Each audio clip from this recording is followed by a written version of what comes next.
My name's Amir. I'm Mike. Fredo. This is 60 Plus Podcast. Today's going to be a little different. The format's going to be a little different. We're going to talk about wrestling. Yes. We're going to talk about the Jake Paul. That's what it was. Pretty much.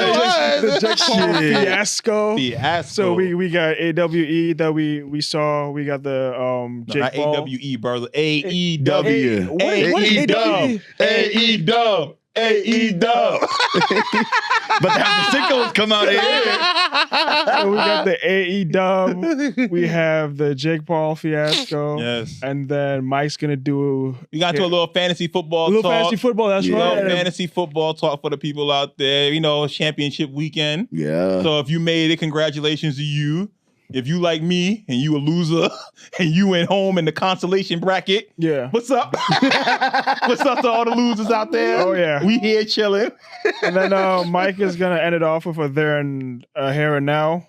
No, not where then and now, then and man. now. What is happening tonight? Who's here and now? I don't know. That's Luther Vandross' song. Here and now. Whoa, whoa. Promise to be always me. You and me. If you at home, sing along. You know the song. You know that. Come on now. But yes, then and now. Then and Mr. now. Nazir Jones. Yeah. We did Light Years to Illmatic. Illmatic. Light Years to Illmatic. Comparing the two albums, talking about them. Nas's growth. Hope y'all enjoy it. Hey, people. I'm Mike. This is not Amir. Like you used to saying. Introduce yourself, my brother. How you doing, guys? It's Will. First day. Chilling, just making it happen. Definitely making it happen, you know. Gonna get y'all a little bit of sports talk right now, a little bit of fantasy talk. Yes, sir. If your season is still alive, because mine has been in the dirt. Season over. It ain't happening, unfortunately. What about your team? You know what's crazy? Like, full disclosure, too. This is my first time, like, actually on full, like, going fantasy football. Like really trying. Like, you feel me? And what's Mhm. crazy is what got me going was because like my friend group, they were like, "Oh, let's do it." All right, fine. And the motive was like whoever came in like dead last or whatever, the loser is gonna either wear like a Boston or whatever. I'm a heavy Yankees fan, we're not so wearing no I am Boston not stuff. wearing no Mets gear, no nothing. So I'm like, at least I could come up is at least top 5 or top 10. Right. I have a positive season. Right. But yeah, so and what's crazy is my fantasy ended up going undefeated the whole start of the season, and then to now I'm in the championship like Nice. thing. How many teams in your league? I think we got like You got 10 or 12? I think like 10. I want to 10 say 10 team yeah. league? Nice. So you Yeah. got standard 10 team. Who you got on your roster? So my starting I got Hurts, Okay. Jacobs, Cook the third, who gave me 26 today. James Okay. Cook, yeah, he been killing this year. Got Robinson from the Giants. Wandell, okay. Yep. Okay. Flowers, Henry, Taylor. Mm-hmm. Then I also have the Raiders defense, so I guess like that kind of helps. Yeah. Where like whenever like if they just like touching the ball or Mhm. like get As off. long and as you don't everything. lose no points, that's all I care about. Just don't You lose feel no me? points. I got the and then I got Meaves for the kicker. The kicker. Yep. And then on my bench, which is like I kind of have as like more like a hit and miss, like just in case. Mm-hmm. I have Swift, Goff, Okay. who really went He in went today. off today against the Steelers. Pitt Senior's been going like Yeah, he been Kyle Pitts doing lately, a lot. Lately, he been better. Yeah, Mims Jr. Junior. Wright, White from the Bucks. Okay. Vidal, I just picked him up only because I didn't have Kamani Vidal, yeah. running back. And then I have Tracy Jr. and Pacheco. Okay. Pacheco kind of went good tonight too. Man. Yeah, you got to take him off IR now. 'Cause he ready. He yeah. ready now. He ready. All right, so you got a nice squad then. You had a Pretty nice squad much. this year. And what's crazy is like with this, it kind of got me going into football. So, Right. Like you feel me? They got you watching more, paying Like, attention and I've always to wanted it. to understand football. Right. I'm a perspective guy. Again, like I'm a baseball player. Mhm. You feel me? Mhm. Straight only baseball. I could understand baseball, basketball, obviously. Right, that's what you Football, used to. exactly. I feel like football, Right. soccer is more like the two, like kind of like the difficult You ones know to like it, but really, you don't really know it like Like, that. to understand Mhm. the analytics and the statistics behind it, I can't. That I wouldn't be able to stomach that. It's a lot, especially with football. People just see football and think it's easy. Nah, It's like so much goes into one play. Who does what? Who's blocking who? All of that change of stuff. a play can actually change the whole game, which is crazy. Exactly. But now you got a nice little squad. My team was good to start, We won the 3-0, most points in the league. And then everyone on my team got hurt. Because I had Lamar. Lamar Jackson got hurt. Yeah. I had James Conner. He broke his leg. But I figured he would get hurt, so I drafted his backup. Okay. Who also broke his leg. And was out the rest of the year. I had Skitterball when he was going crazy. And then he broke his ankle. And then, happened. I was like, I had CD. CD done had all the injuries and stuff. So the best players on my team all got hurt. Majority. So the middle part of the season, I was like, I couldn't get no wins. Or the wins I did get, I'm winning 85 to 72. So I'm not putting up no points. I'm just getting the wins. And it got to me after a while. Lamar came back and wasn't himself. And it became points too, like when I was like also understanding that I wasn't even watching and I was still coming up with wins and everything. And I'm like, yo, I'm going in for projected 126, 226 for the day. And then also coming up with like undefeated, bro. I went the first 8 weeks undefeated. Like, literally 8-0.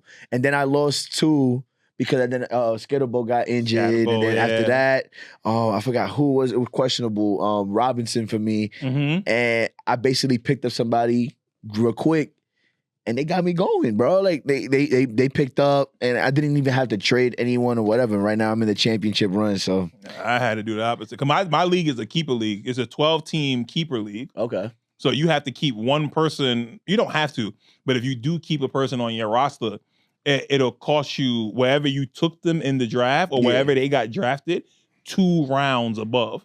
So say you took Scatterbo, and you drafted him in the 10th round. If you decide to keep him for next year, it will cost you an 8th round pick. So in the next draft, you don't have an 8th round pick. Oh, that makes sense. Right. That definitely would come in handy then. So that's how my league is a little bit different. So like even with just dropping people, sometimes you'll drop a rookie or drop somebody who's not doing nothing. And then they get picked up by somebody else. If they keep them on as a keeper, that's a 16th round draft pick because they from a free agent. And then with that, you're basically that's beautiful. That's what I'm saying. So it's a little more strategy and stuff with the league. And I like it. I like it that way. You got to do trades, stuff like that, just to stay active. It's a cool league. With this, I feel like now that I get into the whole habit of it, I might be able to also like pick it in for like, fantasy baseball, like really get in and probably start getting money for it. Baseball. I know baseball, baseball and fantasy hockey. If you play those two, you have no life because you do nothing else. If you play fantasy baseball, you have to be on every day clicking this person that. With baseball, it's like it's more too in depth. It's all about numbers. It's all about numbers. I tried one time playing fantasy baseball. I said this ain't for me. I have a life. I feel like with me, I'm not gonna pay attention to it. At all. And you have to do it every day. In order to be that and hockey. I don't even know how you play fantasy hockey. I don't even know how you do it. I have no clue. Really, how do anybody still has that? Yeah, I don't know. But look, somebody playing it because ESPN be offering it. Yo, for real. Somebody now they're about to start rugby and stuff. And everything, yo. Like someone is playing it, someone is watching it. So it's like, hey, man, by all means. Hey man, I feel like anything that's combat now. You do fantasy basketball? Nah. I want to, but I feel like I have to really understand basketball to like as far as like the statistics go. I only know like the gist of it. You feel me? Right. But like when it comes to, like really get in depth with that, I wouldn't be able to like, to because fantasy basketball is fun. It depends on how your league is. Exactly. I feel like that because with my league, we do a set number of starts per week. So you can't just keep the same people in your lineup. So you get 32 starts for your whole team. Oh, okay. So nobody don't normally play more than 2-3 times a week. So you have to use other players, put them together to make your roster. So it make it interesting. You could do your roster beginning of the week, check back on Thursday or something. Type shit. Right. You don't got to check. It's like football. You don't have to check every single day. Baseball and hockey, every day. You got to be every day with it. You got to really be invested. I don't work for the Yankees. Like, give me a job then if that's the case. Yo, give me a job I feel like that's how it has to like at least slightly come up. Yeah, it's like get me paid or something. If I do all of this, I better work for the analytics department. At least make this be some type of statistic on some money bullshit. Something, that's what I'm saying. I could be Jonah Hill. It's like, why not? I'll be Jonah Hill. Nah, you feel me? Like for real. And joining us now, Amir. No, it's fine. The lights aren't that bright. You should be used to them by now, man. You used to the bright lights. How you feeling, Amir? Pretty good. Tired, but nice. Pretty good. We're here. That's good. Yeah, I had a really weird cabbage plant earlier. Oh, what? Cabbage. Oh. What you ate it? No. It was water vapors. Huh? I think you get it. No? Slightly. Okay. Look, I'm just high. it's a bumpy word. Hey, I missed it, bro. I missed the plane. I missed it. I'm sorry. What was it? Chocolate and herbal tea? Oh. Yes. Chocolate and herbal tea. Yes. That's the best combination, man. It's a great combination. That's what they keep telling me. I feel like I gotta really get back into my tea shit. Yeah. They really do help. It really does help a lot. Some good tea, man. I've been drinking green tea. Like at my old spot, like I used to literally like double back on the fucking. You gotta get the real just one. Go to the fucking business center and just take mad of the fucking green tea, Yeah, bro. let me get these. That and honey and then peppermint. Yes. Those are my go-to. Yes. Those are like most of my two go-to. Peppermint? Mm-hmm. No, real honey. Some real honey. Oh, hell yeah. Real raw honey. Real raw honey. Yeah. All right, so you guys did the college. It was college, not college. No, fantasy football. Just fantasy football. I don't know why the fuck I was thinking NCAA. You watched the other football. Yeah, the real one. Yeah. Anyways, that's soccer. Yeah, soccer. Can you? My fault, but like, what are your guys' thoughts on the FIFA Cup gonna be over here? I think in Citi Field. World Cup. Yeah. It's good business for the U.S. I just wish it was affordable so people like us could go. That's the problem. Like is that regular people don't have a chance to go to this. Everybody who's going, at least here in New York, is going to be the elite of the elite. And that's the problem. That part is trash. So like, even if you do want to go see your favorite team play or see a group of games, you're not paying $600, $700 to sit up top at MetLife and not see. Because MetLife is awful. MetLife is awful. It's an awful new stadium. Oh, I thought they were playing at Citi Field. Oh, no. That's too small, bro. Yo, yeah. No. That's where the New York City team for MLS play. Yeah, okay, that makes sense. Yeah. That's not working. No. They doing World Cup at Giant State at MetLife Field. Which makes sense, yeah. Mm-hmm.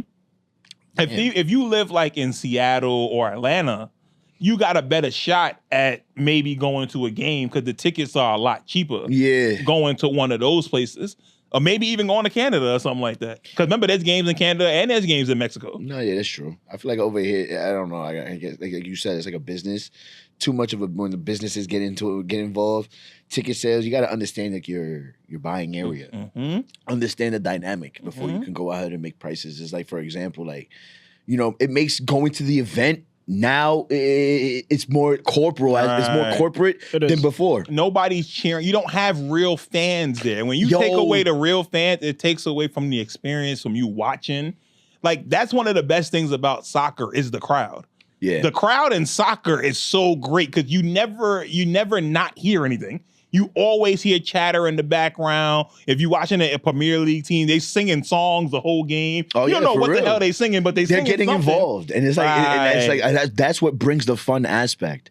But it's like, for instance, like with me, like I love baseball, but like when you think playoff baseball, when your team is in, not being able to afford to go in it, it's like, it sucks. And then you have your team, and then you have like the fans that are there that just basically, I feel like they're just not as involved. So it just makes it even more. Exactly. It's like now you're just flaunting. It's the problem with New York sports in particular, especially the Knicks. The Knicks have that problem. No one can afford to go to a Knicks game. A regular season Knicks game at minimum is going to run you almost $300 for one person to sit somewhere where you actually can see the game, not touching the roof at the rafters, so you can actually see the game. It's cheaper to go out of state to watch the Knicks than it is to be here to watch the Knicks. Yeah, so imagine playoff time. You see how rowdy it is outside the Garden? Of course. If the tickets was affordable, them people that's outside would be inside. And can you imagine that atmosphere inside? Your actual heartbeat, like the heart of the fans, like actually people that care. The Knicks would never lose at Madison Square. They would never lose there. You have these corporate little Sasquatches that are there and everything, and then it's just like... and then what's crazy is like when you watch it too from the outside in, when you're at home watching, they're literally like just in their uniforms or like they just left work or whatever. It's like, yo, bro, like what? So wait, so I got a question. So like spur of the moment type of thing. If you had to, I guess, fix the Knicks organization, what are some things that you guys would do Ain't nothing to fix right now. The Knicks are good. No, not like everything. I said the organization, everything. So you just spoke about the ticket prices. Their marketing, so like, as far as like their ticket prices, aspect, like what are some things that you guys would? See, that's the thing, because with the Knicks, the Knicks and Lakers are two special cases because they can't afford to charge that much. The Knicks are here in New York. There's another team in New York too, Brooklyn. Well, we don't talk. No about one cares. No one cares because this is a Knick town. You can go to a Brooklyn game for $15 and go sit there, but no one wants to go to Barclays and watch a game. I don't want to see the Nets. Go all the way to Brooklyn. All the way to Brooklyn. And it's not even just that. It's just the fact the Knicks are New York's team. Yeah. So the Knicks and the Lakers are always Lakers for LA, Knicks for New York. They always will be at the top when it comes to ticket prices. When it comes to Yankees to the Mets, like, that's what I'm saying. It's the same. It's the same the thing. Pinstripes is definitely the hometown for New York, and it's just like I feel. But Met tickets will always be cheaper. More family friendly, stuff like that. So it's what you're paying for. Because even when the Knicks sucked, Knicks tickets was expensive, and they would sell out the Garden. They would still sell out the Garden. So why would I lower my tickets as an organization? Because you know the demand will always be there, no matter what. I don't have to lower my tickets, because if I'm selling out right now, where my tickets are higher than everybody's, and everyone knows it, and you still are coming for my product, I'm never going to lower my tickets. Why would I? No, I got a follow-up question for that.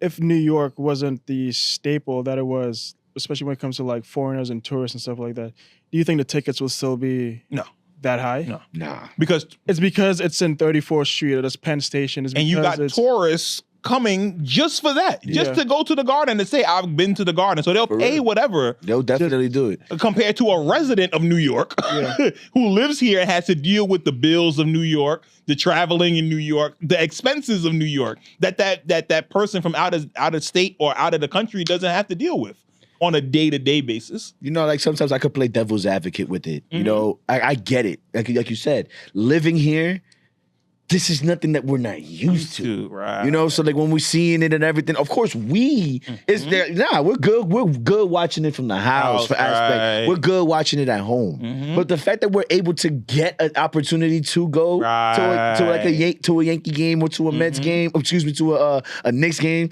Fuck the Mets.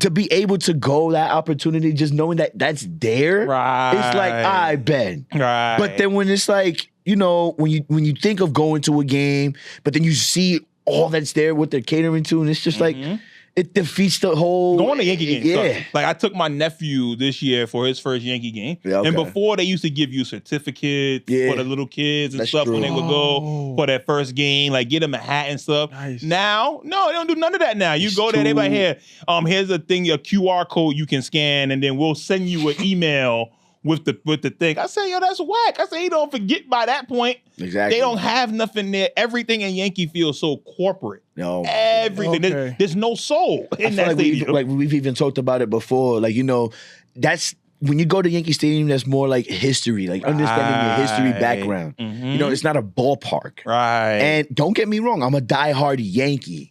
And that's why it's like, you know what? All they needed was just to put a dome off the other one, and that was it. That was it. Like, the other stadium was an actual ballpark. That old stadium had character. Yeah, exactly. The old stadium had character. You know? Like, this new one, you got the one chip there. That was cool. You got the one chip, but it's still the New York Yankee steak and all these different places inside it. It don't feel like an actual stadium that's enjoyable. It feels like you're catering to a corporate scheme. It feels like you're at work on a Monday. You're basically pitching a whole deal aspect and whatever, going to the boardroom and whatnot.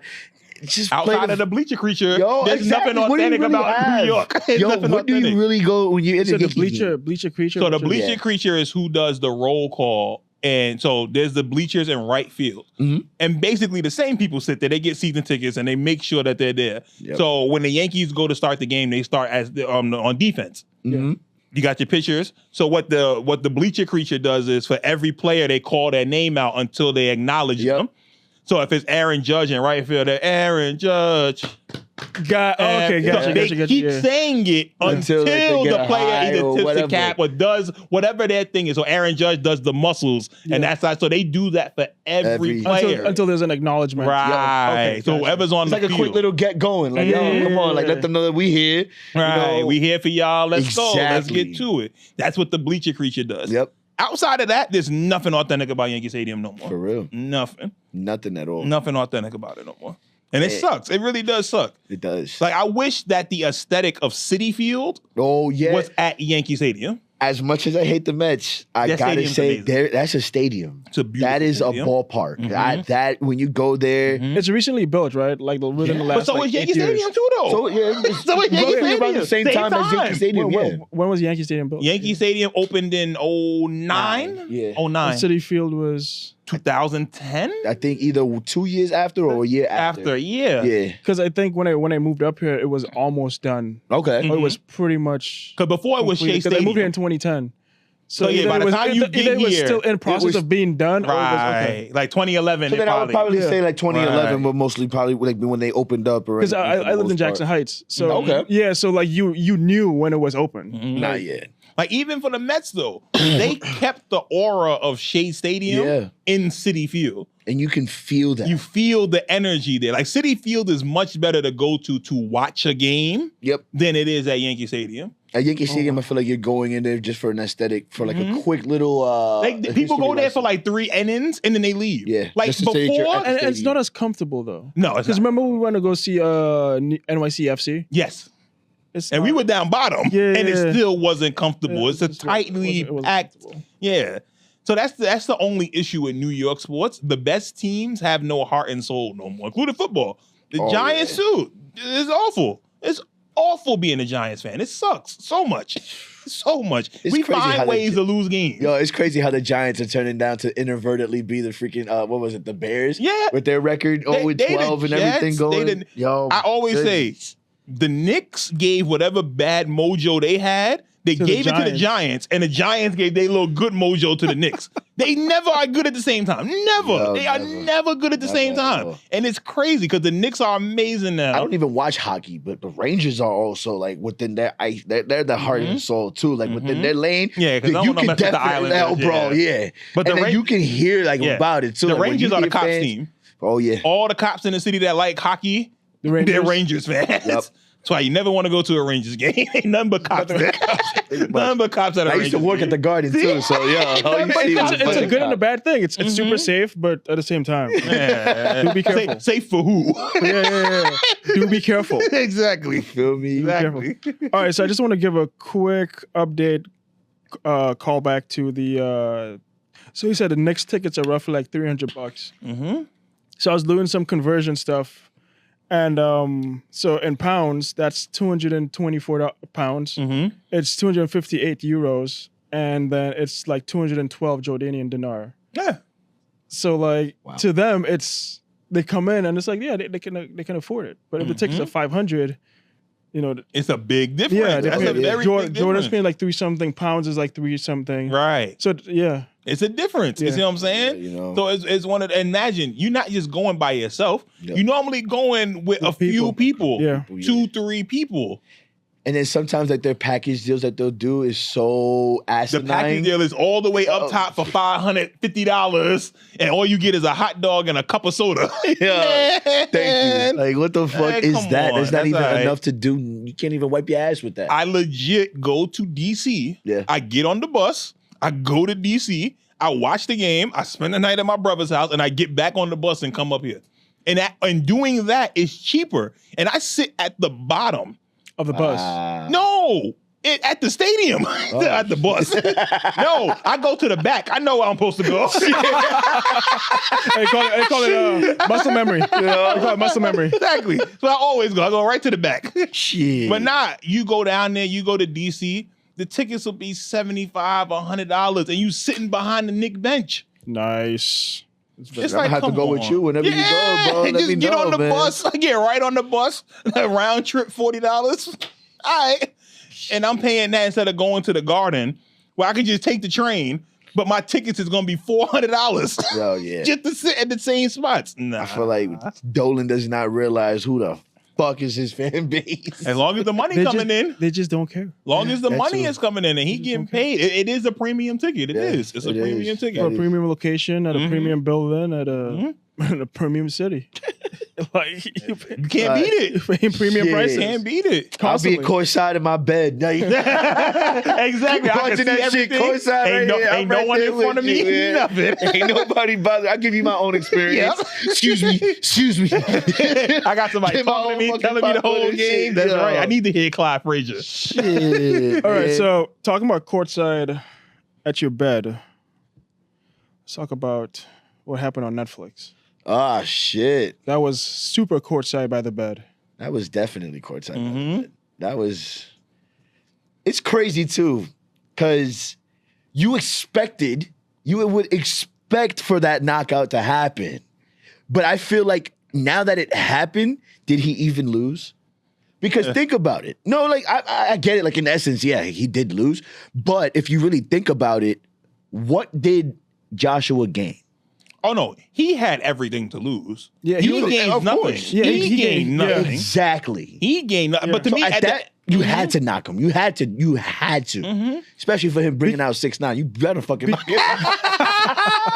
Shit, what? Because it is a win-win Yeah. for Jake, regardless of what happened. What? No, it's not. Yeah.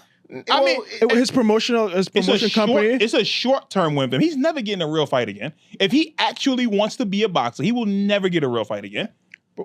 But I don't look at it like that for him because he started off as a YouTube star. He was on Disney. Like everything for him seems like he's playing the system or he's playing a game. Yeah. Like he's not really in That's it what I would for- say too. Like he's not taking it for the long haul. Like what was the payout? Was it like 92 million? He got supposedly 92 Roughly, million. yeah. And then Joshua 30 or 40 something million, probably something like that. So for Joshua, it was a payday. yeah. That's why Tank was going to Yeah. do it. But the thing with Tank wasn't going to follow the script. Tank was Yeah. like, I'm going to knock you out in the first round. If you watch that fight, Anthony Joshua was throwing punches like this at one point. At one point, yeah, He but was doing this. He started getting pissed when he kept going for like the Yeah, leg he kept takedowns trying and to- everything. yeah. So when you see that, it's like, yep, it was about that. It was bound to happen. But he didn't, you can see Jake Paul ain't really trained for this fight. He was out of Yeah. shape. He was gassed by the second, third round. It's like I'm surprised that it went to like the 6. you don't play boxing. Yeah. You don't play boxing. I know boxing is a sport. You don't play around with boxing. You play around with boxing, you get your jaw broke. Yeah. And Well, we saw what just That's what I'm happened. saying. Yeah, we get saw your- what happened. You get your jaw broke. We saw what happened. So when they rank him, because he's actually ranked as a top 10 fighter for one of them belts, Jake Paul. You see what I'm saying? Welterweight or No, he fights at cruiserweight. Oh. And they named him in the top 10. I think it was WBC as a top 10 cruiserweight before this fight. You see what I'm saying? So he That's had why- a real ranking and stuff like that. That's why to me this fight was important. It's like to piggyback on what you said, it's like he doesn't take it serious. Yeah, Because it's like that right there, bro. How are you ranked when you was starting off with Nate Robinson? You watch who's the You UFC beat Mike fighter? Tyson. Yo, You beat Mike Tyson. Mike I mean- Tyson is 55, I mean, 60 did he years old. really beat Tyson? But that's the point Exactly. though. In the He essence of shouldn't- that, he yeah. shouldn't be. But the fact that boxing is taking him seriously. Oh yeah, and which to that point, which is like a slap in the face. But that's why you had to take this fight seriously and the outcomes. That's why you have Yeah. to take it seriously. And that's why you heard real boxers for years being like, yes, please come in the ring. I want to make some money. Canelo was like, please, let's make it happen. Come on. Please, Yeah. Jake Paul, I want to fight you. and he went for Come on, because he can't beat a real boxer. A real boxer. He lost to Tommy Fury. And Tommy Fury ain't no real boxer. He lost to Tommy Fury. was it Junior or No, his brother. Nick Fury. Tyson's Fury's That's brother. Yeah, Tyson and Tommy. Tommy. Tyson's Okay. Fury's I thought it little was brother. Nick Fury. I don't know why. He thinking of Avengers. He black. Yeah, he black. Wrong Fury, Yeah, man. wrong Fury. Fucking Fury. Oh, Yeah. so that's why I think this was important that Joshua got him out of there, knocked him out. No, it didn't matter when it happened. The fact that he knocked him out and that was the fashion, like, yeah, this fight is not happening no more. Nah, yeah. I feel like you said, this was a win. Like boxing needed this, Mm-hmm. and Joshua in representation of. Because my thing is, You're an Olympic gold medalist for this. This is serious. This is boxing. You got to show that boy Exactly. we don't play this sport. He would, I'm telling you, New Yorkers would not have let, or at least, like, you know how New York, that energy, and people who are in the social media and whatever, I'm definitely sure you would not have let Joshua go clean. Exactly. He would not have heard the end of it had he would have lost. Gold medalist, and you let a YouTuber. Because I think when Joshua got his first title at 19, Jake was just started on YouTube or something like that. Nah, he wasn't 19, Anthony Joshua. Was it his first title? Nah, he's way later on. No, because he started at 23. Yeah, that's what I'm saying. He's way later on because that was Olympics and stuff like that. Anthony Joshua is not till he beats Klitschko. When he knocks out Vladimir Klitschko. What was that? Oh, no. 2013, 14, something like that. You know, so he started boxing at 18. Yeah, when did he fight Klitschko? Vladimir Klitschko. I think it was 23. So that's when he wins the title when he fights Klitschko. There we go. It's just April 29, 2017. 17. That's when he beat Klitschko, right? Yeah. That's when he gets his first. Because the thing is, too, with this fight, and what made it so intriguing, is that Anthony Joshua, for as big as he is, he's built like granite. He has amazing power. He got the chin of loose leaf paper. Really? And that's what, if you watch boxing, that's what made this fight a tiny bit intriguing. Because if anyone could have landed a lucky punch and you hit Joshua with it, you have a chance to put him down because he has no chin. Oh wow, that's why. When you started seeing like Paul check him on that, it was like when you see at the end of the fight, he had marks on his face. Anthony Joshua. Yeah. To me, this fight, and it was a 15-month layoff, but for someone who I enjoy boxing, I like watching boxing. So knowing Anthony Joshua's career, he probably is gonna fight Tyson Fury next because that's where the money is for both of them in England. They'll sell out Wembley. Easy, those two. They'll sell out Wembley. But other than that, he doesn't really have no other real prospect that he actually could beat that's actually good still. Didn't he just come off of beating Francis Ngannou? Yeah, but he's not a boxer. He's not a boxer. Like the stuff that Anthony Joshua was doing to him, it was just basic. He was feinting to the body and just came right up top. It was basic stuff that he was doing. Like Tyson Fury, the reason why he got that fight was because Tyson Fury didn't take Francis serious. He was all out of shape and stuff, and he got put on his ass. He got put on his ass. It definitely showed. So it depends. With boxing, is all about matchups, and he's at cruiserweight. Jake Paul. There's currently a guy in cruiserweight. His name is Jai Apata. His last 5 opponents have been in the hospital. Fuck. Currently, the last person he fought has a brain bleed, a contusion on their spine. That's illegal. He should not be playing. So this is who they was going to put Jake Paul in the ring against. Again, someone that does not play boxing. You can't play boxing. Oh, nice. I can't make this any more clearer. You can't play boxing. So imagine if he would have gotten in the ring with that dude. That dude is a killer. His last 5 opponents have been in the hospital. Get me away from that guy. I don't want to fight you. That's what I'm saying. I don't want to fight him. What? No. At that point, I'm going in there. Yeah. Time, bro. Yeah. No, I don't want none of them. A brain bleed and my spine is messed up from fighting. No. Mr. Apata, you got it, sir. You scary. You scary. Keep me away from him. But that's the division he was supposed to fight in. Yeah. So can you imagine if he get in the ring with that man and that man kills him? People get killed in boxing. So imagine that man really hits him with all of his power. Just look at this dude. I think who's the Spanish boxer that basically has like cerebral palsy, I think now. Yeah. After the fight that he got into it. And he kept getting hit in the head too, like clear headshots and everything. And then it ended up, now he's in a whole chair, can't move, nothing. Jeez. Can't even talk. You don't play boxing. I can't say it enough. You don't play boxing? Nah. Don't play boxing. So, quick side note, did you guys see the Anderson Silva, Tyrone Woodley fight as well? I didn't watch it. I saw the highlights. And the fact that he got Tyrone Woodley with a foot check. A fake? But he reacted because he's an MMA fighter first. And that's why he did it like that.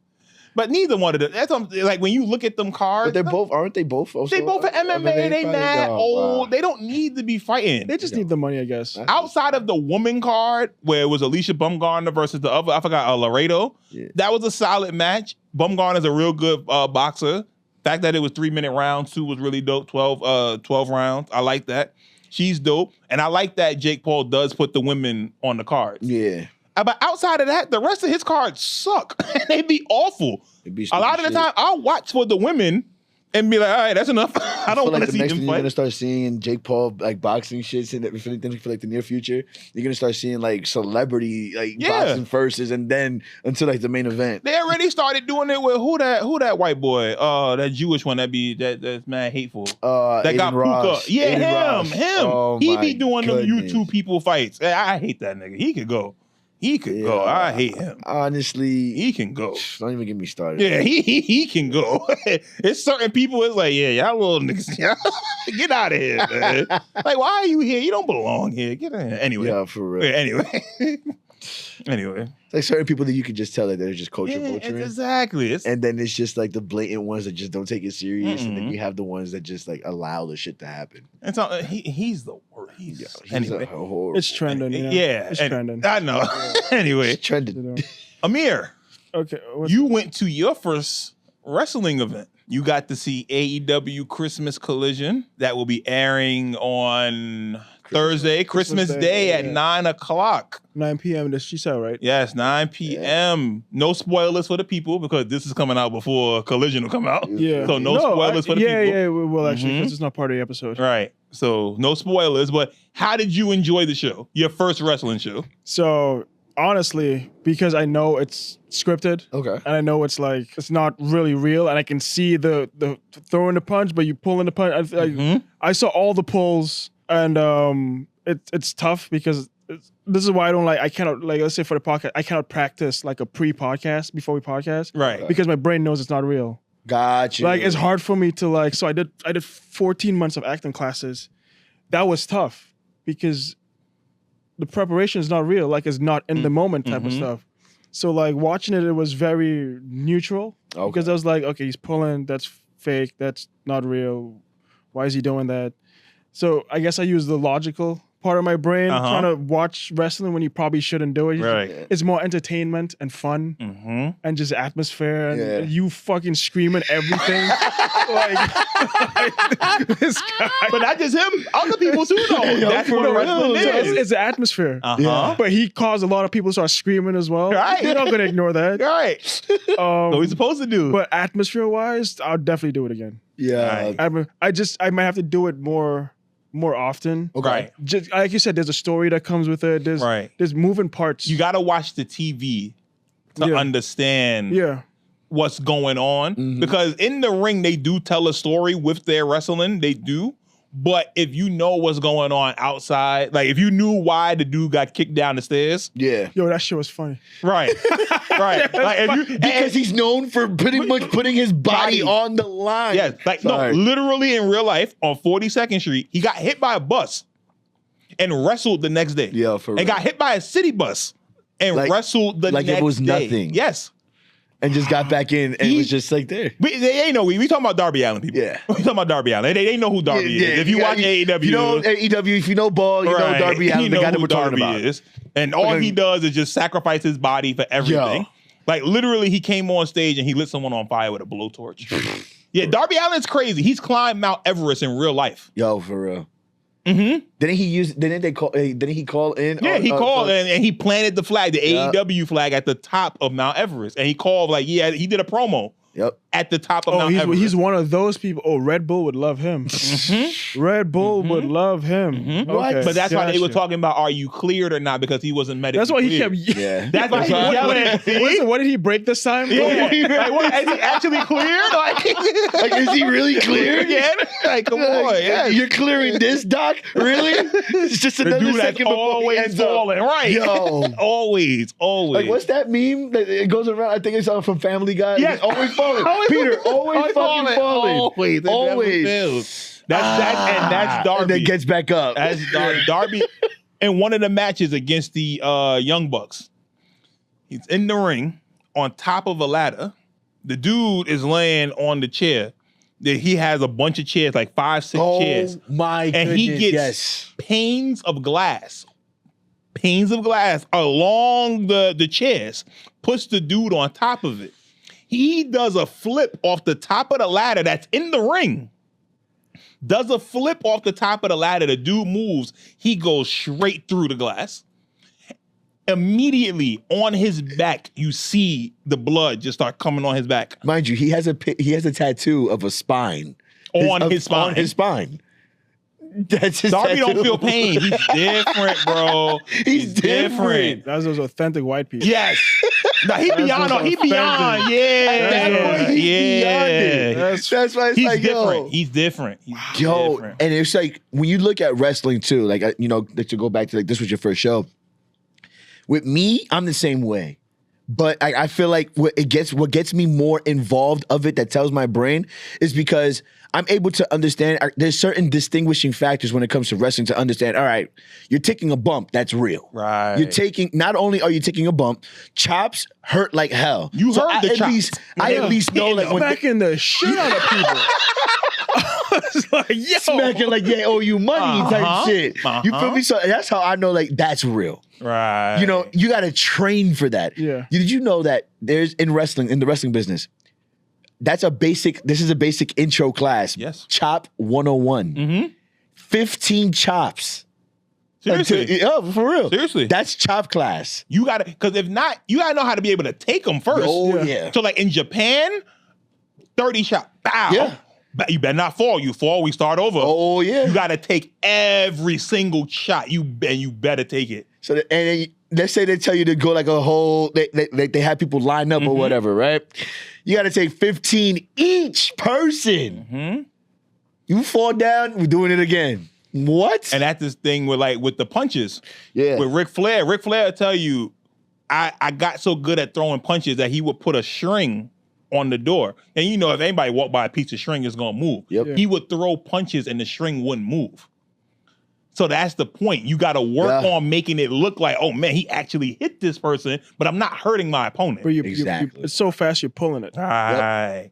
It's like the But that's why when you seen some of the chops and like you may not hear it, they'll be hitting their leg. Yeah. So they won't hit them that hard and they'll do it at the same time. They'll go bow and they're hitting their leg, but they're not actually hitting them hard. Like you'll mostly hear the leg, like they'll smack their legs mostly for like when they're doing like a mid kick, a sub, like a kick or a super kick. Like you ever notice that that's not really how they sound like kicking their head. Exactly. But like they'll just, or like when they go for like a knee, they'll hit it coming in. Your leg and you wouldn't even know because it mimics the impact And that would happen. sometimes they'll go with the motion. So let's say like, you know how like Takeshita, Kenny Omega, they're both known for going with their knees, with their flying knees. So when they're going in, the minute that they go up, off the come up, that's how the knee, because their hand, when they're running, just catches it off the come up.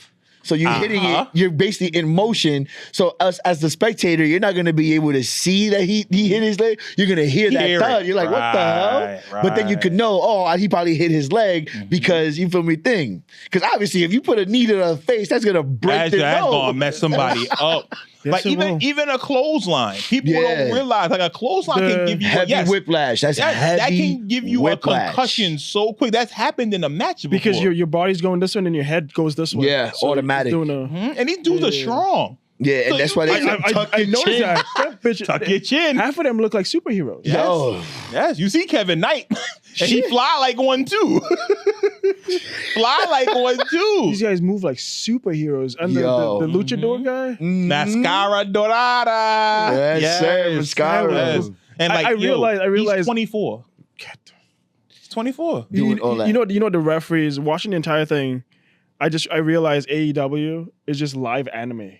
Yo, in essence, That's I like that. That's a good analogy. I like that. Yeah, I like that. that. That's a perfect analogy. Because if all the blows were actually like the contact was actually hidden, I mean the announcers, the animation of everyone, the movement, the antics, like everything that encompass, like the referee when he's throwing the one, it's so anime like. Yeah.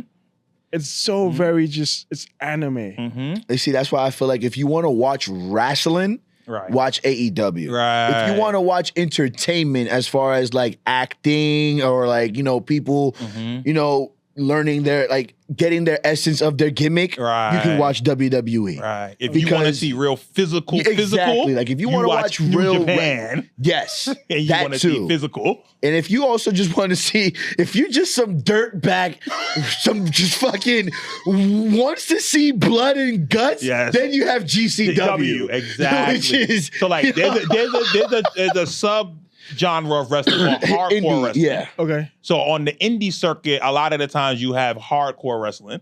So one of the dudes that's most popular for it is Nick Gage. Yes. Nick Gage comes to the ring. You see these lights at the top? Yeah. He comes to the ring with those lights. I beg your with pardon? the tubes. Oh, you know how you have light tubes? Bulbs? Yeah. He comes to the ring with light tubes and he will hit you over the head with a light tube.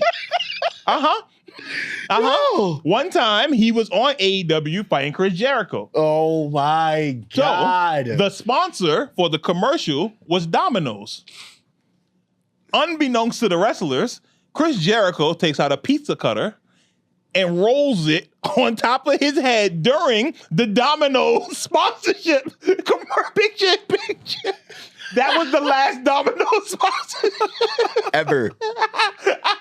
But he legitimately used the pizza cutter and to throw some color. Just because he could. Like John Moxley, who you seen? Yeah, he's always throwing fucking color. He has a fork. Yeah. And he will stab you with a fork until you bleed. Now that don't sound like much, but imagine continuously getting stabbed with a fork in the same spot. He'll put it in your freaking nail bed. It's not a plastic fork. It's metal fork. A metal fork. And see, in AEW, they allow more color, more bleeding and stuff like that. In WWE, is it White kept yelling his elbow was bleeding? Right. Yo, for real. Right. That's why I'm like, yo. Because Moxley bleeds all the time. Any little thing. Yes. Any little thing. You can tap him in the jaw. He's bleeding he's going to blade himself and start bleeding. Start bleeding. Yeah. So then anime. This is my point. It's anime. Because then that's the other thing. How do you start bleeding? How? Because when did you manage to get the blood? So some dudes get cut the hard way. You get actually busted open. Yeah. A lot of the times, a lot of dudes blade. Yeah. So you see how they have their wrists and stuff taped up? Yeah. They'll keep a blade inside. So say when they get thrown out the ring or they fall on the floor, they can get said blade, give yourself a little cut, and oh no, the punch, I hit the thing, I'm bleeding now. Yep. So it's different ways to do it. Sometimes it go bad, like with Eddie Guerrero. Ooh. He hit a vein by his hairline. Oh, yeah. And remember against JBL, just pouring blood. He was pouring blood. I feel like him. Who else is another one that was like was horrible with getting color? Oh, Chris Benoit. Sorry, I'm not gonna try to look. Hey, that told us something. Yo, bro. To some degree, I ain't gonna lie. CTE did it, man. Yeah. Some degree. All the degrees, man. Yes. Because what's crazy is I was watching a match that he was doing. Like, all right, listen, I understand. Like, everybody, however you feel about him or whatever. All right, yes. Like Heyman said, yes, he's an asshole as a person. But if we're talking wrestling aspect, you know what? In ring, you got to give it to him. He's a technician. He's a man of many holds and everything. Undersized, the stuff that he You feel me? Yeah. Exactly. But when you see starting off, when he faced Chris Jericho, Lionheart, and when he had blue, bro, when you see the lineup of when CTE was getting lined up onto him, everything was straight headshot. Remember, his finisher was a flying headbutt. His finisher was a flying headbutt. There's no way. He would hit the finisher and start seizing up. Remember, he would start shaking, actually shaking. Remember when he did the suicide dive outside? He was just like... And he hits the ground and actually starts seizing up from his concussion. Bro, his eyes literally roll back. Yo. Because he's having a concussion in front of us. Yo, for real. But for our amusement, we're sickos enough to watch that. That's wrestling. Back then, them chair shots was real. Like the straight old for the head. WWF. Straight to the head. Straight to the head. Dude, remember? I can't remember. I think it was Money in the Bank. He was bleeding. He had stitches. Yes. And he reopened them up because he did a flying headbutt to Kane. It's like, why is a flying headbutt your move? Why is that the move? No more flying headbutts, please. You have CTE. But a lot of it, bro, but when you see a lot of matches too, I felt like a lot of times people was forcefully going for his head. Mm-hmm. But that's what he wanted. Like Mick Foley. Mick Foley. Oh my goodness. Is like Mankind is like the hardcore outside after Terry Funk. Mankind? Yes. Yeah. Okay. You've heard of Cactus Jack. I thought of is it Jack? Cactus Jack. Cactus Jack. Yes. Wait, is it WWE or is it? Yeah, WWE. He's done everything. He's done everywhere. Because for some reason you said that, and I was thinking of what's his name? Jack or Perry? Jake? Oh, Jumbo Jack. Jumbo Jack. That's Jumbo Jack for a reason. I was like, what? No, he's another sicko. Yeah, he is. When it comes to, he the one that got lit on fire. Yeah. He got lit on fire. I don't understand. He went through really set him on fire. They bug. It's so much stuff that goes into wrestling. Yo, for real, man. And you will enjoy it. If you watch it, just keep following it. Just follow for a pay-per-view cycle. And I guess send me the links. Yes, yeah. I got you. I got you. Yeah, send me the links. Because I can show you old matches. Like you ain't seen Will Ospreay yet. You haven't seen Swerve. There's so many people like you ain't seen the OG the main Kenny Omega guys. match. Oh my goodness. You would lose your mind if you see a Kenny Omega or a Bryan Danielson match. Yeah. And there's so many different kinds of wrestling. There's technical wrestling. There's lucha wrestling. There's strong style. It's so many different brawler, types of straight wrestling. bare knuckle. Like using that type of wrestling. And I feel like that's where indie wrestling, when you learn to love indie. Yeah. Because then when you go back to it, the heart of it. Right. ECW days. Right. Just getting the call up. WCW. And just wrestling and having a good time. Just like really having a good time. Traveling, understanding that, like the Ravens of the crowd, the Stings. Right. You have your Eddie Guerreros. You have your NWOs, your DX. You can have anything of it, but once you understand your story and everything, wrestling, yes, we get it. It's scripted, but it is real, putting your body on the line, and them bumps them guys take. Like even just learning how to take a bump. Yeah. That in and of itself is hard as hell. Remembering to always tuck your chin and stuff like that. Or you will break your neck if you don't tuck your chin on certain moves. Ooh. You will break your neck. Oh, brother, you got me there, brother. or else, if you don't tuck your chin, for those that don't know, you're going to end up, oh, brother, you got me. Yep. Fucking Hogan, man. That's always. Serious. Oh, my goodness. That's serious. You working with Undertaker. He was literally just took a driver and boom. Yep. I was just you have to know how to do that stuff. Seriously. It was a clean shot. So a lot of the stuff you see, because it's scripted, these dudes are taking care of their opponent. Yeah. So when you see them slams and stuff, those people's necks are cradled. Yeah. So that they're not hurting them. So a lot of the people I noticed that from the pile driver, just watching it live. I was like, oh no, he's actually, his hands is what hitting Right. So it's also protecting the person in the ring. And the referee is important too. Yeah. So the referee is getting instructions from the back, the people that's watching the show. Yep. And they get instructions. They also have to see if people get hurt. Yeah. They the ones that, no, stop it. Hold up. Get the doctor over here. Pause the match. They have to be aware of all that stuff too, while also staying in kayfabe. Make sure 1, 2, 3, all that kind of stuff. If they get pushed by a person, they got to play along with it and stuff too. Yep. So there's a lot of moving parts that go into it. It's really dope. A lot of pieces that tell this story correctly. And when done correctly, you have art. Yes. But when done lazily, you're going to have slop and what botches. WWE is now. Oh my goodness. I would never think in 1,000 years that WWE would show their, I would say their tempo. Yeah. In a sense. And I feel like you can see over the course of it, after Vince, it's just gone down.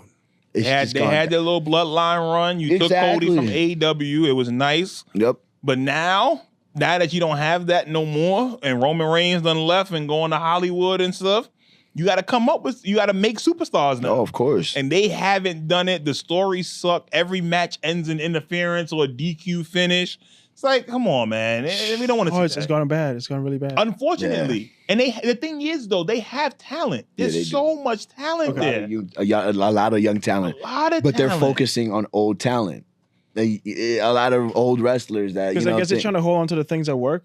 It is a gray area. It's like murky waters trying to get the young talent to because this worked for so long and like we don't know if these people are gonna work. Because the thing in wrestling is the old dudes eventually are supposed to pass it on to the young guys. So but some of them want to hang on to it, and it's just like, yo, come on, no. You gotta pass the torch. You gotta pass the torch. Move on. It's time to move on. We get it. People. Thank you. And that's why I respect when John Cena said, like, you know what? I already know that I'm missing a step, and I don't want to ruin the art by continuing going. And now that's disgraceful. Just being a part-time worker. Exactly. And you know what? And so I respect it. Because at the end of the day, yes, we already know him for the 5 moves of doom. Right. Exactly. But it's working for him. That's why when he used it in his heel run, when he was a bad guy, he slowed it down. Right. Okay. Because when you're fast-pacing it, when we're getting, face John Cena, and he's doing that whole, the fast pacing it. Right. That's when we see it. That's what we like as the crowd, as babyface. Exactly. That's what we want to see as the babyface. So that's why I feel like where the aspect of like how to utilize your gimmick, it plays into part where the art can be made. Because if you honestly gonna just sit there and really take it in and heed into your character, for instance, his 5 moves of doom, I love them now, understanding that within the slow space of it. You know what it's leading up to. Oh, give me that. I'll take that any type of day. I could watch it. Psychology. Exactly. It's a lot of psychology. It's a lot of psychology. It's a lot of it. So like the person you seen, Pac. Yeah. When Pac is a face, he does more high-flying moves. He's more off the ropes. Like he can jump off the top, hit that Falcon Arrow like it's nothing. But as a heel, I know the crowd wants to see that. I'm not doing it. Yeah. So I know how to work it by being on the ground. And I can still put in 5-star matches and give you a great match. You feel me? Like nothing off of just being on the ground. And my move is a high-flying move. That's the only high-flying that you'll see. Yeah, we definitely need to work this into the podcast. As like a standalone. It could go out on like a Saturday or something. This is actually fascinating. I didn't know it was so. It actually gets that deep. Man. For instance, recently I went to a 4th Rope event. Shout out Westside Gun. Literally doing his thing, and not for nothing, leaving that show. Yeah, it was in Six Flags. Yeah, it was like a small thing. They still showed. Mind you, the original card was changed, because Six Flags themselves, they closed the park. Because I guess like the night before. They ended earlier. Exactly. Not only that they ended earlier, but I think it was like for weather reasons. Got you. Yeah, they got to be safe. Yeah. On late notice, Westside and Smoke DZA, they literally changed the card. Had last minute like wrestlers come in. Right. Yo, still put on a show. Still a great show. The Hardys were supposed to be there. The Good Brothers were supposed to be there, but they couldn't do it for the makeup show. Right. So, okay, cool. Last minute wrestlers came in and put in a high caliber show that you would think it was that was part of it. Right. And so literally, and like I said, they showed that they're a contender, that they can contend. And if you've seen that show, if the video when it goes out and everything, shout out your boy was over there, for 4th Rope, not gonna lie, it was fire, but you can actually see the aspect of it. Right. 4th Rope, I'm telling you, I wouldn't be surprised if they end up coming up into a contendership got a chance to within. Compete. Exactly. Yeah. They'll definitely compete. I think if Westside is smart, you align yourself with AEW, CMLL, New Japan. Yep. Use those wrestlers, because that's who you use. Those are the wrestlers you using anyway. Pretty much. Use those wrestlers under that umbrella. Especially after what WWE did to him, taking him out of the front row, kicking him out the stadium, stuff like that. You need to go where people are going to accept you. AEW has accepted him from the beginning. Whenever they have a show in Buffalo, they make sure him and his people's got the front row. Yo, for real. Like, so if they showing you love like that, that's who you need to align yourself with, work with those people. For real. But that's the main thing about AEW that's so dope. Because open door, like they have an open door, open arms, welcoming kind of thing, and I love that because you know what? Again, fast-paced wrestling, whether it's fast-paced, more stand, like walk alone or whatever, it's still wrestling, and it's all about the art of it. showing respect, paying homage to it. And if you're being honest, hip hop, if it wasn't for hip hop, we would not continuously have wrestling on that spectrum. Wrestling wouldn't be viewed as cool if it wasn't people like Wale, Westside, Smoke Dizza. Thank you. All those people that make wrestling cool. No, come on. That's the only reason why like hip hop has it like welcomed it with open arms and just culture in general. Because you have people that's talking about it. Wale does a thing called Wale Mania. The same week of WrestleMania, wherever city they in, he has a concert. And all the wrestlers will go there and everything. They'll have like they'll showcase like their theme songs and everything. And they'll actually go. It's a good time. It's a good time. So there's just a lot of stuff with wrestling and with the territory. Yeah. Like WWE for so long, Vince McMahon wiped out everybody.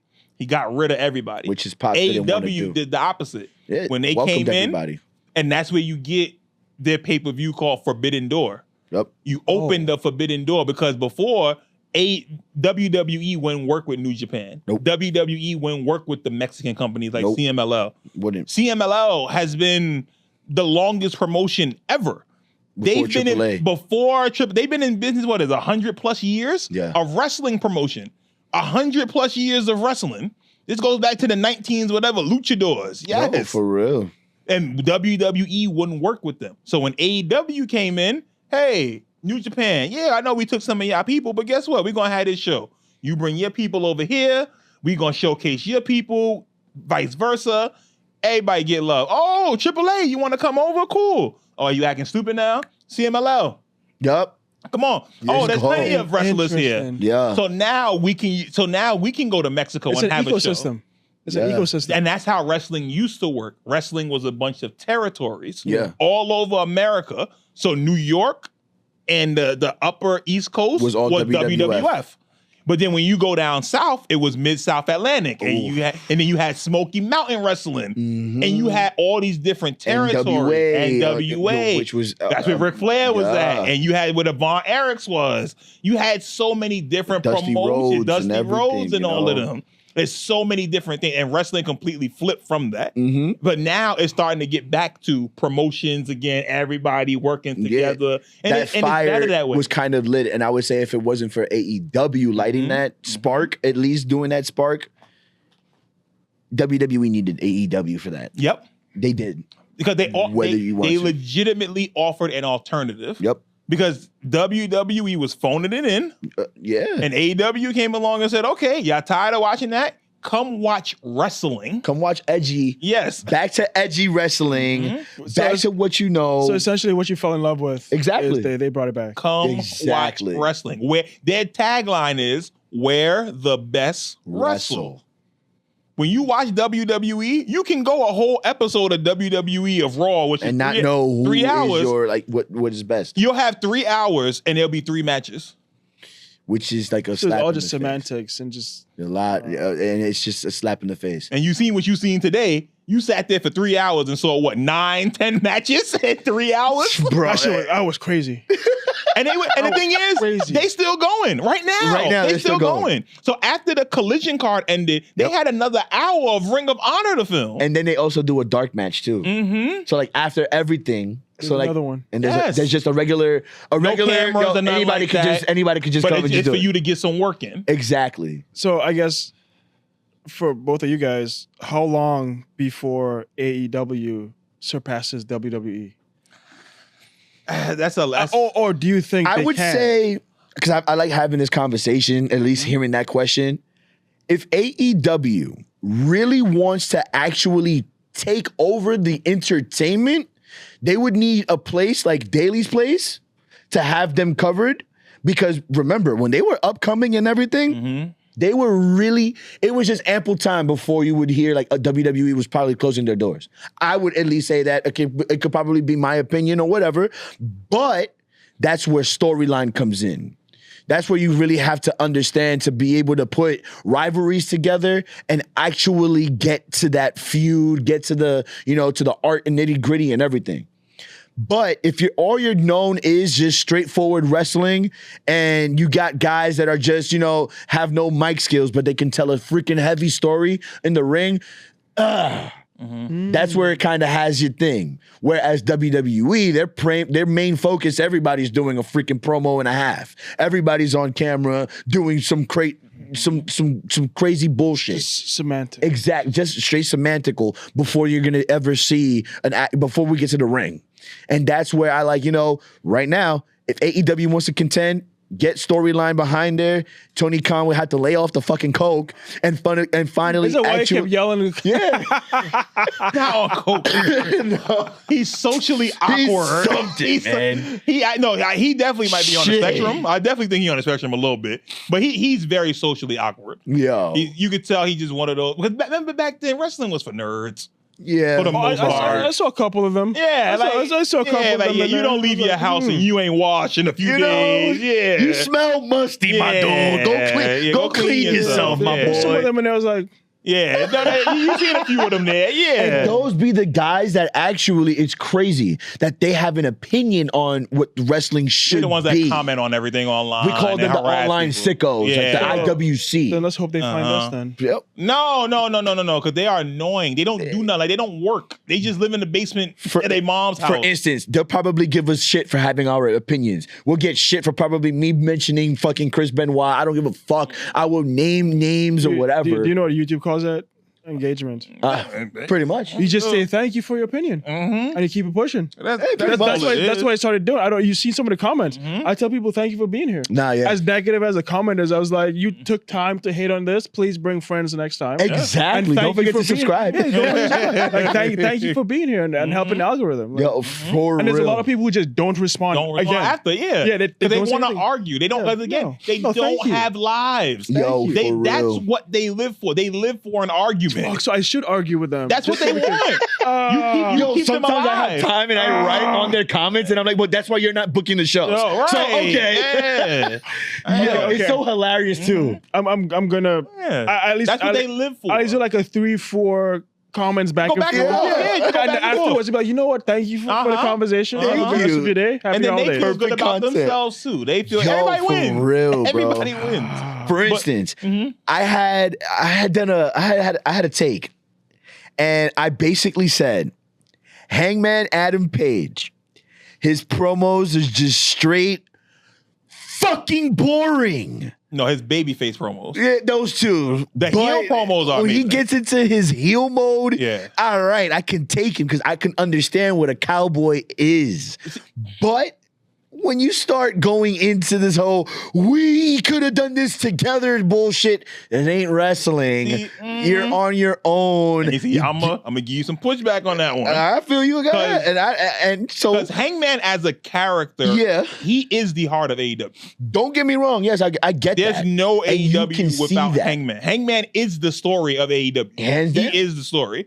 So how things fluctuate with him, the thing of Hangman is supposed to be, he's a millennial cowboy for the most part. Exactly. That's the tagline of him. He's a millennial cowboy. So as a millennial cowboy, he's in touch with his feelings. He understands things, but he's also an alcoholic.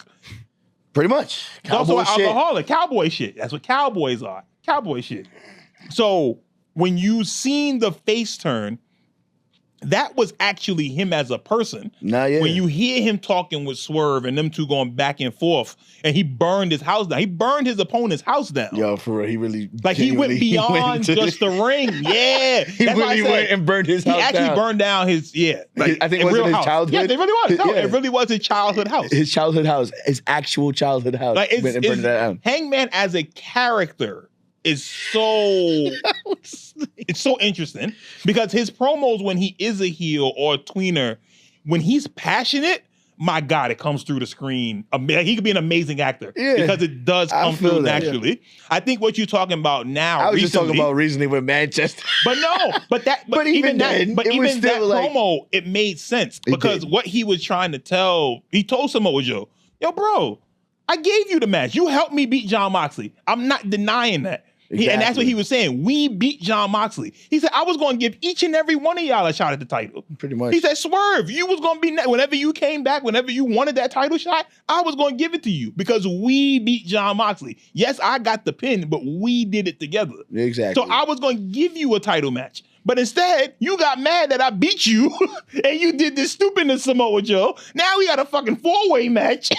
He's like, all because of you. And that's why he's starting to get angry again. And I'm curious where he's going to take it. I feel you. As a I can see that. Because now starting to watch more as far as Hangman. Like, yeah, now he's sitting on me. Don't get me wrong. Pause. You know? No. He's sitting on you. Pause. You know? He's definitely to the point where he's creeping, where it's like, yo, you know what? Now you can understand him, and it's part of his algorithm as you will. Right. But like when I guess like when you watch when you started off and everything, it because it's just like what it was about 3-4 weeks in a row of the same promo. Yeah. And when it's the same promo, it's like, all right, bro, you done said this already. Yeah. If you don't got nothing to talk about, then let's just get in the damn ring and let's fight like we supposed to. No, it's a fact. If you're not gonna fight, then we can just go about our business. However, and I would also state this as well. Without MJF, AEW will not be able to be in that competing aspect. Yeah, he's the best on the mic in any company. I don't care That's what a generational wrestler. He is a generational talent and he has proven it in and out the ring. In and out the ring. Because I think his in the ring work doesn't get the credit that it deserves because his out the ring work is so damn good. That's why I don't get the credit it deserves. When you can go 60 minutes, have Iron Man matches, when you wrestle for 60 minutes, I don't care who you are, to wrestle for 60 minutes, but to do it against top competition, to be the world champion for over 400 plus days. He told you to your face that he was going to do it, though.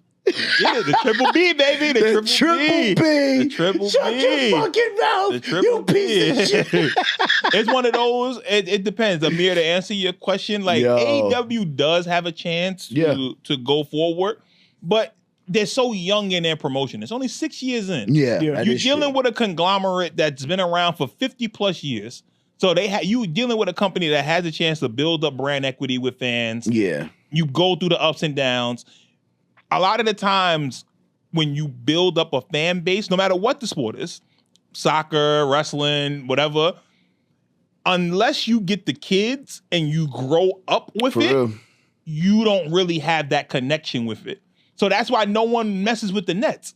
Because the Knicks have been here forever. Yeah. It's going to take kids of this generation to be born in Brooklyn to be a Brooklyn Nets fan. Exactly. You get what I'm saying? Yeah, I get you. So with AEW, they're still in their infancy. We haven't gotten to a decade yet. We only 5 years, 6 years in. And they're already competing with so the fact that they're competing, we've had company try this before, and they've all fallen flat on their face. So the fact that they even still around is a good thing. WWE is backed by TKO. TKO owns UFC and WWE.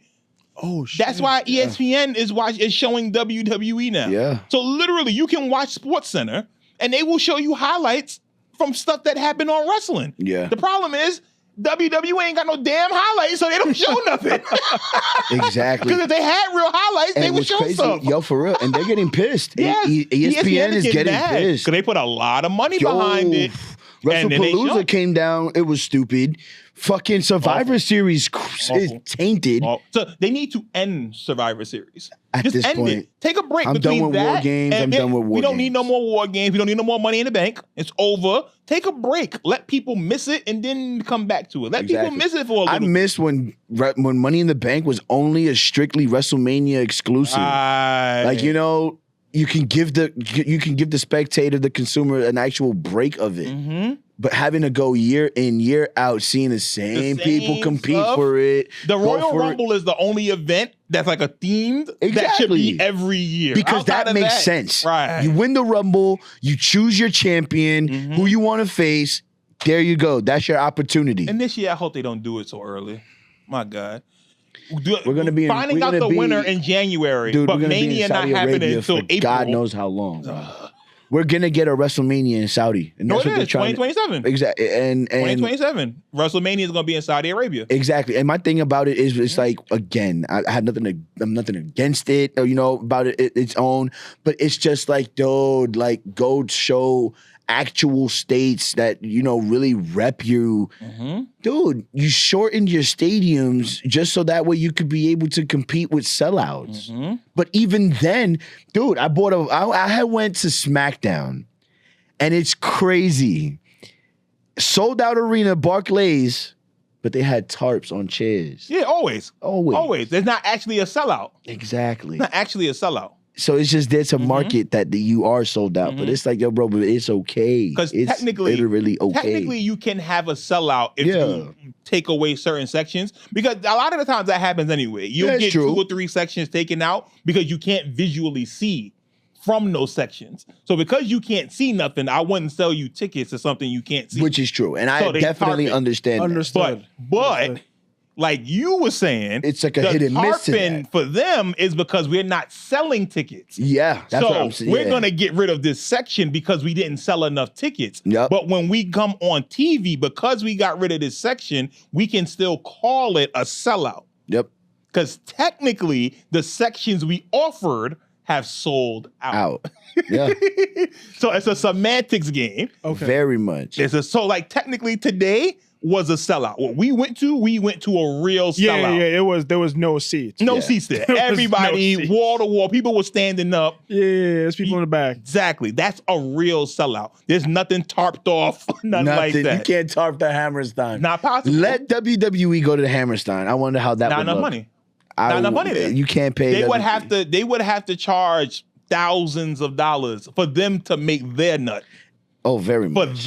For them to make their nut. I could only see NXT. If anything, that would be like a WWE thing to do. Which they did already. And they wouldn't make enough money. Exactly. When did NXT start? Okay. Mid 2000s or no? Wait. So NXT first was developmental. Florida Gulf Wrestling, FGW. Yeah. OVW. Thank you. Because that's where John Cena, Roman Reigns, Brock Lesnar, that's where Randy Orton came from. Batista. They all came from that promotion. And that was the WWE feeder. Yeah. Eventually, that becomes NXT in like 2010. Yeah. It becomes NXT.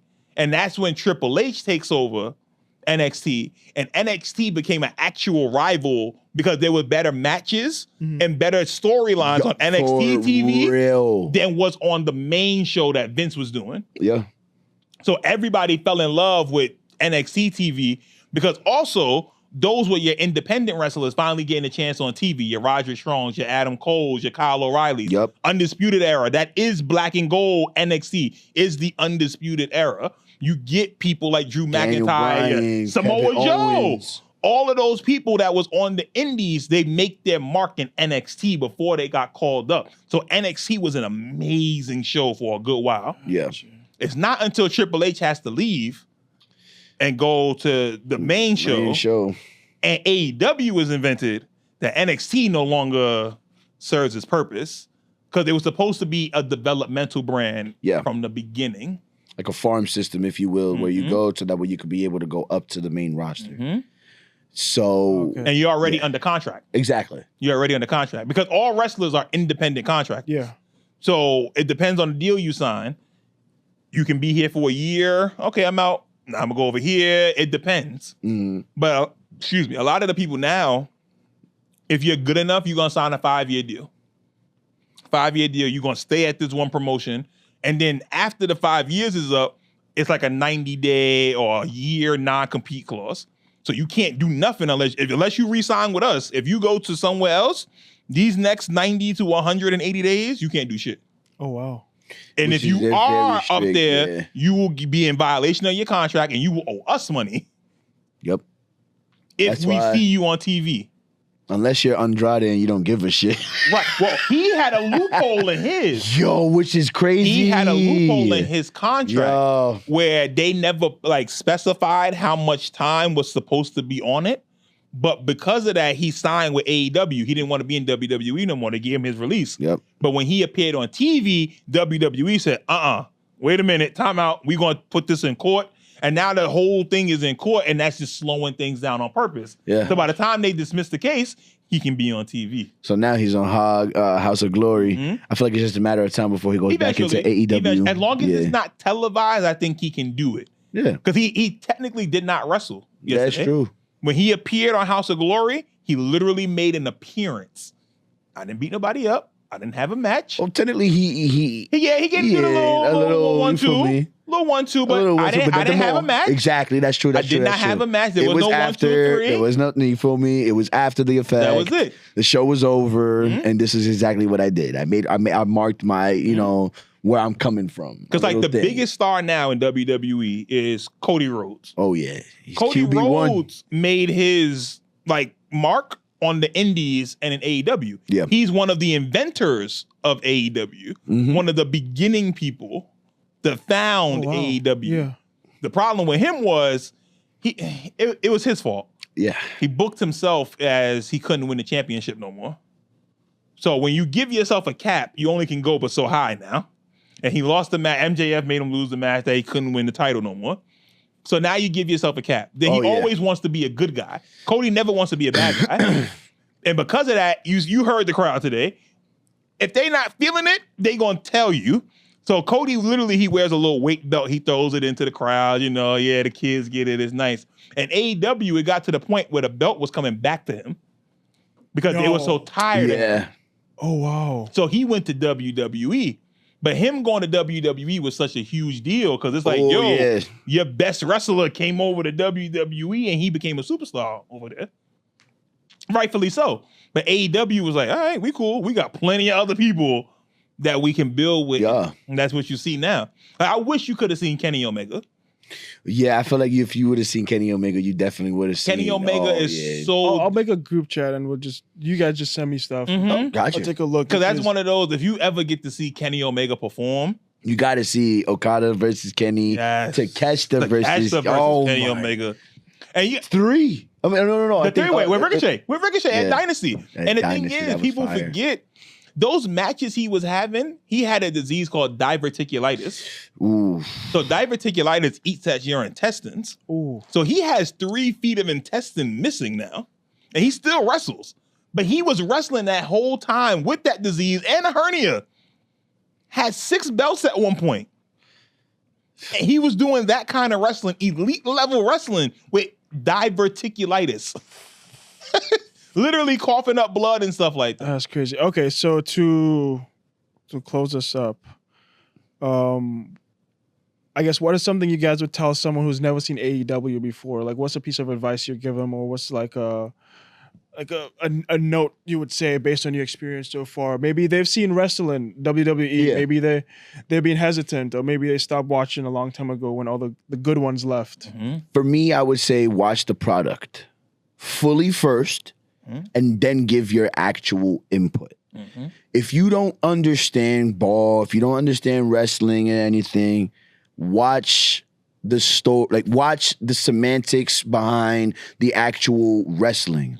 Watch how they're moving their bodies. Each of it, you can tell no matter what, who's the bad guy and who's the good guy. And before you do that, yes, we always want the good guy to win, the one that you're going for. But sometimes the assholes gotta get it. The assholes gotta get it. It's for the story. It's for the story. You feel me? The good guys is always, we always want the good guys to win, but the bad guys always has to come up on top. Yep. You feel me? Always. Okay. Mike? If you haven't seen AEW before, I would say just keep an open mind. During the course of your 2-hour weekly television show that you watch, or if you do watch a pay-per-view, you're going to see a bunch of different styles of wrestling that you probably won't see when you watch WWE. So see if you find a style that actually works for you, that fits you. And if you aren't aware, there's places you can go. Fightful Wrestling on YouTube. Sean Ross Sapp is really, really good with that. Alex Pulowski, Miss Kate Fabe, Ibu, Lyric Wrestling. She's another one, super dope. There's a really Righteous Reg of Grapsity. Like, there's a really dope wrestling community where there's actual positive people that will actually help you learn and stuff like that. There's a person on Twitter. Her name is The Wrestling Auntie. And she's a black woman from Milwaukee. And she was like, I don't really know much about AEW, Can y'all tell me?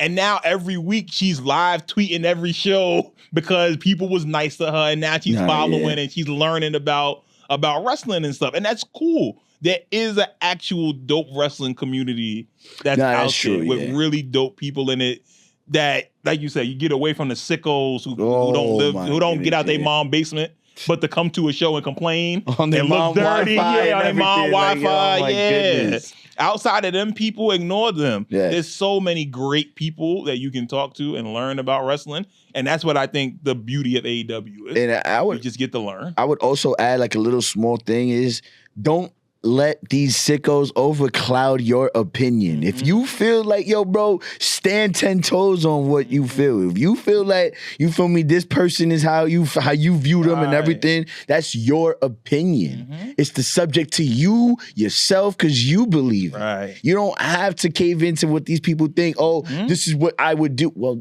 if you did that, we can show that would actually fall off. So whatever your opinion is, stick to it and don't try to, go to somebody else's thing. At the end of the day, like what you like. And if you understand your ball, that's your ball knowledge. That's you.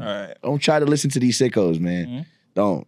You don't got to go all the way back to 1970 and watch Harley Race. Oh my goodness, fight man. Dean Malenko or somebody. I don't know who. Because you're never gonna win with them. I don't want to see that. Win. I don't want to see that. Because then it becomes now you're talking apples and oranges. And it's like, yo, we don't have time for that, dog. Whatever, man. Whatever happened in 1965 happened, dog. That ain't got nothing to do with now. I'm not that invested. Go talk to Dave Meltzer. I like Hulk Hogan. Do you know what he did? Dude, we're talking about the wrestler, man. We're talking about him as a wrestler. His career. Damn. Yeah, man. But no, this has been fun. So I'll cut it on your damn. Peace, y'all. It's your boy Mike here. What's up, man? It's your boy Will. Call me Fredo. Here we go. This is the Then and Now segment.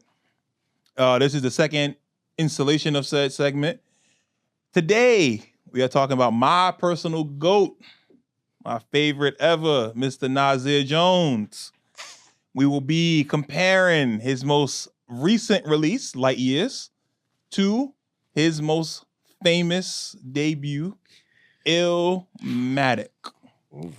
The hip-hop Bible. Basically. The hip-hop Bible. Very hard to compete with, but we will get into Light Years.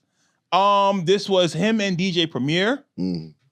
Finally getting up after 30 years for a full-length project. The people have been clamoring for Nas and DJ Premier for such a long time. And we finally got the album.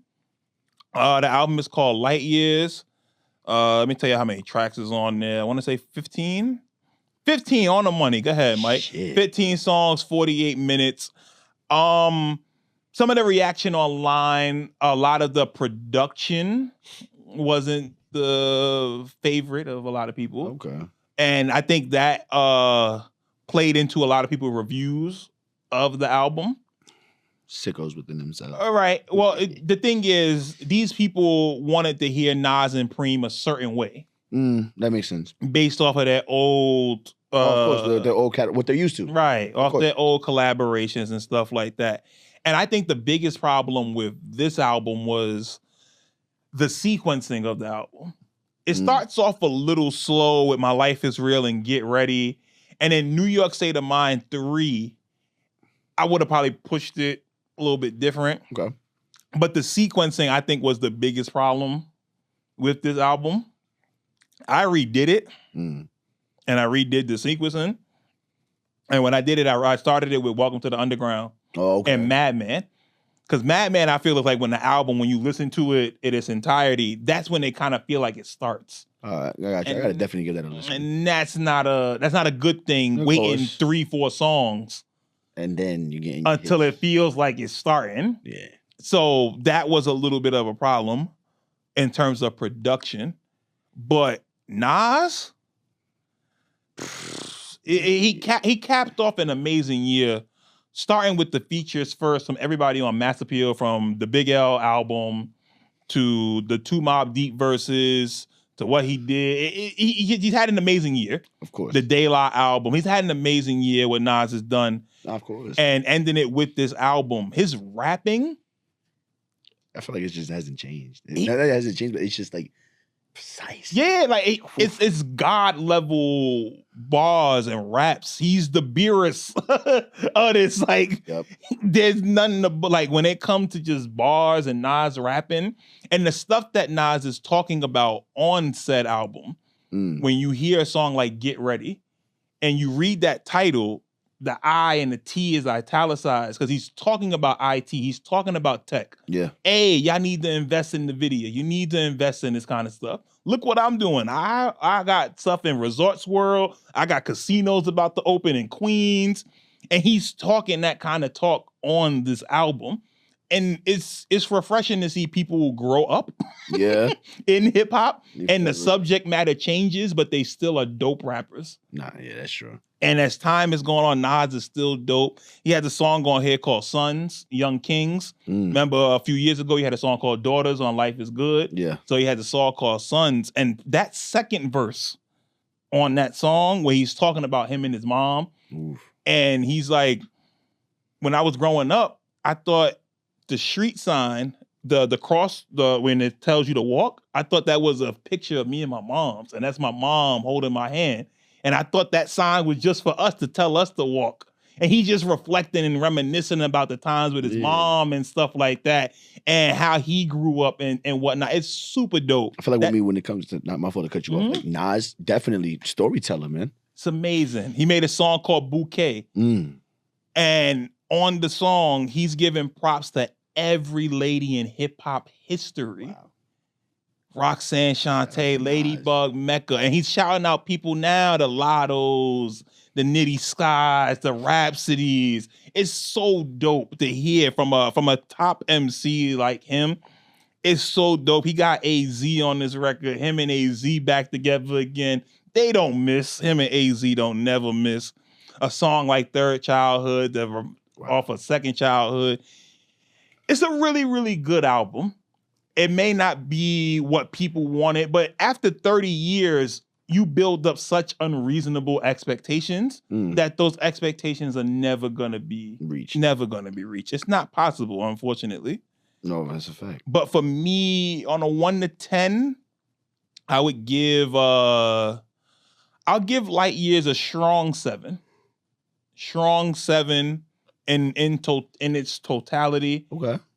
I really hope people get to watch the interview that Joe Budden did with Nas and DJ Premier, because it also helps break down the album and explain some of these concepts a little more for people who aren't as familiar with Nas and some of these older songs that go all the way back to them getting together on Illmatic. So we going to compare this album. Unfortunately, we got to compare it to Illmatic because Illmatic is the first one. Oof. So for people who aren't familiar with Illmatic, Illmatic is referred to as the Bible of hip hop. What Illmatic did was take multiple producers and put them on different songs and make an album with different producers from Q-Tip, the DJ for me. Illmatic is an amazing project. Illmatic? Like New York State of Mind. When you hear when you hear New York State of Mind, it takes you back to 94 and you envision everything Nas is talking about. And the storytelling ability of Nas hasn't wavered from day one up until now, to Light Years. But when you go back to Illmatic and you hear the story he's telling on New York State of Mind, or when you hear a song like Life's a Bitch with AZ, when you got songs like Represent, that represent New York, represent where you from. Or he talking to the jail people on One Love with Q-Tip. Nah, that's a fact. Like, there's so many records and there's so many different directions that Illmatic went to. It showed why Nas was such an amazing rapper. Because Nas came in with LeBron-type expectations. His very first verse ever on Live at the Barbecue. When I was 12, I went to hell for snuffing Jesus. What? Like, that's a hard bar if you say that today. If a rapper was to say that today, that would be fire. Exactly. But in 91, like that. These dudes would piss. What? He would have been God. You say something like that. What? When I was 12, I went to hell for snuffing Jesus? Nasty Nas causing murder. What? Police murder? I'm causing hysteria. Like Nas, the way he raps, and to see him just continue to evolve. It's so great just listening to a rapper like Nas. So no, this album, Light Years, is not better than Illmatic. Nah. But that's not fair. It really is. That's not fair. But in the Nas catalog of music, this will probably be a top 7. I'll say 7 for now. It probably might be lower. But I'll say a top 7 to 10 album for Nas. Okay, got you. For his whole catalog. For his whole catalog, his whole discography. What about, I'm sure you probably heard King Nasir. What would you compare, if you was to compare Light Years to King The King's Disease? Oh yeah, there you go. I'm sorry. So, if I had to put Light Years in with the 3 different King's Diseases, I would go, it's KD2. Oh, yeah. KD2, I feel, is a legitimate Nas classic. Yeah. That was robbed from him because of COVID. Ooh. Because of COVID and not being able to be outside and be with the masses and enjoy the music, we missed some of what KD2's real impact could have been. Yeah. But I put KD2 first, then KD3, because KD3 is just, the way he's rapping on there, that might be some of Nas's best rapping in his career.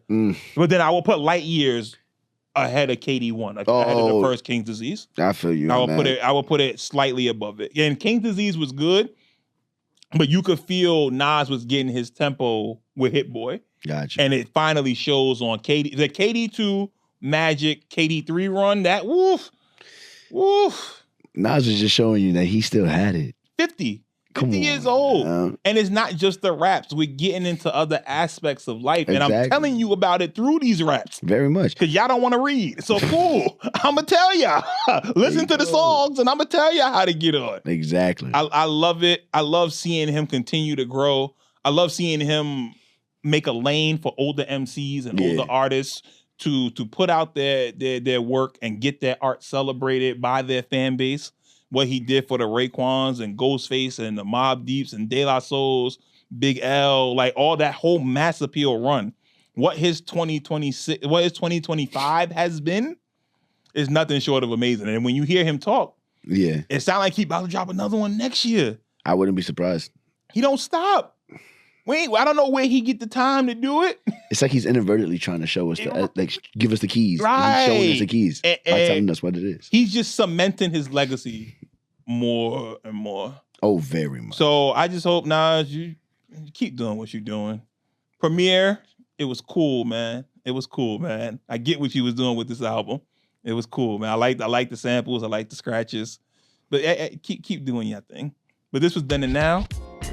Nasir Jones, from Light Years to Illmatic.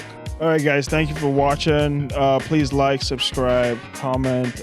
If you don't like something we're doing, make sure to tell us you don't like something we're doing so we can tell you thank you for telling us you don't like something we're doing. So we appreciate it. Some of the stuff you say you don't like, who cares? It's just that part 2. And we might not change the bottom line. That's right, because 60 plus said so. Yeah, because 60 plus said so. So. There we go.